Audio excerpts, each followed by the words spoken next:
Mark sat at the edge of the bed, his hands locked together, eyes staring blankly at the floor. Tola stood by the window, her arms folded across her chest, the sunlight brushing softly against her skin, but her heart felt cold.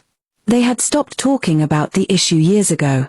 It had become something like furniture in the room, always there, always in the way, but no one dared speak of it anymore. 15 years. That's how long they had waited for a child. At first, it was hope. They were newlyweds then, full of plans. Mark had insisted they wait a year before trying. Tola had agreed, trusting him like a woman trusts a man who once made her laugh in her sleep.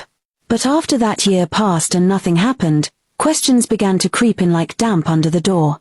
Tola started watching her body like a clock. Her moods swung with each month's disappointment. Her friends' baby showers felt like loud parties she wasn't invited to. And through all of it, Mark changed. He became distant, cold, as though something inside him had shut down, and Tola was the reason. "Why don't you go to the hospital?" she had once asked, carefully. "I'm fine," Mark said, not even looking at her. "But maybe we should both." I said I'm fine. And that was the last time it was mentioned.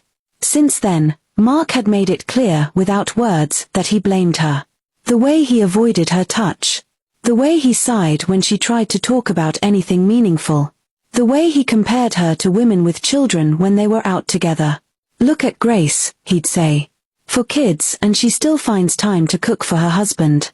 Tola learned to swallow her feelings like pills. To the outside world, they were just a quiet couple. Tola ran her small event planning business. Mark worked at an accounting firm. They smiled at church. They nodded at neighbors. But inside their house, something was broken. Tonight was no different. "You didn't cook?" Mark asked as he came in, loosening his tie. "I wasn't feeling too good," Tola replied, watching his reflection in the glass. He didn't respond. Just walked straight to the fridge, pulled out water, drank straight from the bottle. Tola noticed it. The little ways he showed he no longer respected her. "You don't even ask how I'm feeling anymore," she said quietly. Mark looked at her, eyes dull. "What's the point? You're always sick." She flinched. "I'm tired, Tola. Tired of this life." She opened her mouth to speak, but stopped herself. What was the use? Every time she tried, he turned it back on her. Somehow, every fight circled back to the same thing, no child.